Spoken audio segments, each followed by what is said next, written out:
It's Tuesday, November 27th. The government has given sanction to prosecute former Finance Minister P Chidambaram in the Aircel-Maxis case. The CBI, which is investigating the matter, informed a Delhi court about the government's decision. The court extended till the 18th of December the relief from arrest granted to the former minister and his son Karti Chidambaram after the investigating agency said it requires 2 more weeks to get the sanction to prosecute the other accused in the case. What is the Aircel-Maxis case? It is connected to the 2G scam and came to the fore when the Supreme Court asked the CBI to investigate Telecom Minister A. Raja's predecessor, Dayanidhi Maran. Aircel was a telecom company owned by C. Sivasankaran. In 2006, Malaysian company Maxis Communication, owned by T. Anandakrishnan, bought a 74% stake in Aircel. In 2011, Sivasankaran filed a complaint with the CBI alleging he was arm-twisted by Telecom Minister Maran to sell stake in Aircel to Maxis. In return, it was alleged Maxis made investments through Astro Network in Sun TV owned by the Maran family. The CBI filed an FIR against the Marans and in 2012 filed a charge sheet. In 2014, the agency examined former Finance Minister P. Chidambaram in connection with the FIPB clearance given to the 3,500 crore Aircel-Maxis deal. The Foreign Investment Promotion Board, FIPB, was the agency of the Government of India with the remit to consider and recommend foreign direct investment. The FIPB, comprising of bureaucrats and the Finance Minister, it was said, was authorized to only clear foreign investment up to 600 crores, and anything above that should have been referred to the Cabinet Committee of Economic Affairs. Chidambaram maintained that the approval happened in the normal course and in accordance with the rules. The case was submitted through the Additional Secretary and Secretary Department of Economic Affairs. Both of them recommended the case for approval. Approval was granted by me as Finance Minister in the normal course, he said. In 2015, the Enforcement Directorate, which was probing a money laundering case against the Marans in the Aircel-Maxis deal, raided business associates of Karti Chidambaram, son of P. Chidambaram. In July this year, the CBI filed a charge sheet against P. Chidambaram, his son, and 10 others as accused in the case. The ED also filed a charge sheet against Karti Chidambaram and others, but did not name the former finance minister as accused. These are fresh charge sheets, though the case relates to the original Aircel-Maxis matter. Incidentally, in February 2017, a CBI court discharged the Marans on all charges brought by both agencies. Now, in the case against the former finance minister and his son Karti, the CBI alleges that when FIPB clearance was given to the Aircel-Maxis deal, a payment of 26 lakhs was made to Chennai-based Advantage Strategic Consulting. It is claimed that Advantage Strategic Consulting was indirectly controlled by Karti and had raised an invoice in 2006 against which Aircel made a payment. The payment of 26 lakh to Advantage Strategic Consulting was shown as a fee for market research. It is also alleged that Chess Management Services Holding Limited, a company in which Karti is a promoter and director, also received 87 lakh rupees in several installments from an associate company of Maxis. This was shown as fee for software. News agency PTI reports that the CBI claims during investigation they had asked Chess Management officials and Karti to produce the software, which was allegedly provided to Maxis for a fee, but they could not produce any such software. That money, it is alleged, was a kickback for the FIPB clearance.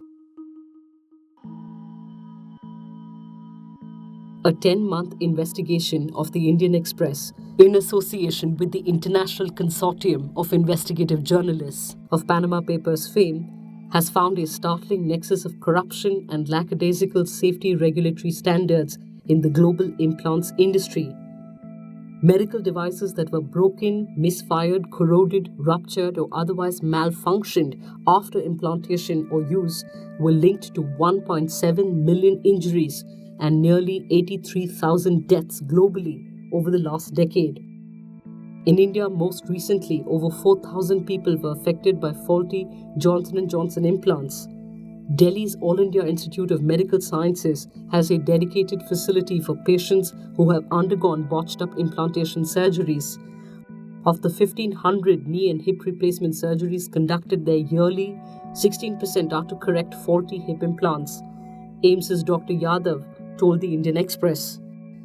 Some of the major findings reported by the Express to be enumerated in their reports over the next week are: governments of several countries in Africa, South America and Asia don't regulate medical devices, relying instead on European authorities or on the US FDA. Over half of the medical equipment used in private clinics and hospitals are imported as pre-owned or second-hand with no testing of their accuracy or safety. Valued at $5.2 billion, the implants industry contributes 4 to 5% to the $96.7 billion Indian healthcare industry. Imported medical devices account for almost 70% of all medical devices sold, yet the government and domestic medical device manufacturers are yet to come up with a decision on who will regulate the booming sector and how. Today, medical devices continue to be regulated as drugs under the Drugs and Cosmetics Act 1940 and Medical Device Rules 2017. Moreover, there are no specific rules that govern compensation to be given to the victim of a faulty device. The world's first genetically edited babies have been born, claims this Chinese researcher. The researcher says he altered the DNA of the babies with a powerful new tool capable of rewriting the very blueprint of life, reports the Associated Press. The researcher, He Jiankui of Shenzhen, said he altered embryos for 7 couples during fertility treatments, with 1 pregnancy resulting thus far. He said his goal was not to cure or prevent an inherited disease, but to try to bestow a trait that few people naturally have: an ability to resist possible future infection with HIV, the AIDS virus.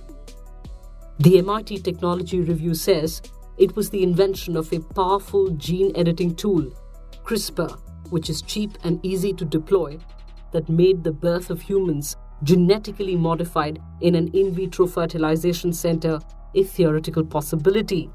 The MIT Technology Review quotes Chinese medical documents posted online this month to say a team at the Southern University of Science and Technology in Shenzhen has been recruiting couples in an effort to create the first gene-edited babies. They plan to eliminate a gene called CCR5 in hopes of rendering the offspring resistant to HIV, smallpox and cholera.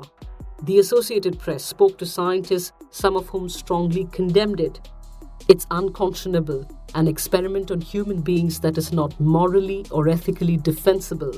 Dr. Kiran Musunuru, a University of Pennsylvania gene editing expert and editor of a genetics journal, was quoted as saying, "This is far too premature." Dr. Eric Topol, who heads the Scripps Research Translation Institute of California, was quoted as saying, "We are dealing with the operating instructions of a human being. It is a big deal." However, one famed geneticist the Associated Press spoke to, Harvard University's George Church, defended attempting gene editing for HIV, which he called a major growing public health threat.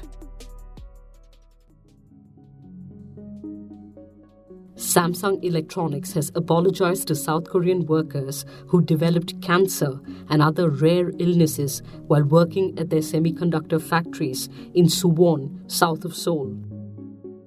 At least 320 people employed by Samsung Electronics since 1984 reportedly developed work-related illnesses, and 118 died due to the poor management of health hazards in the factories. Samsung Electronics, which is the world's biggest phone and leading chip manufacturer, will pay 150 million won, equal to 93.5 lakh, to every former and current employee suffering from work-related diseases. The scandal emerged in 2007 after a Samsung chip factory worker with leukemia died following a series of complaints from former employees and their families of similar illnesses and deaths. The compensation to be paid by 2028 will cover 16 types of cancer, miscarriages, and congenital diseases suffered by the workers' children. Love your morning fix? Help support our journalism. Subscribe to Scroll Plus using the link in the description.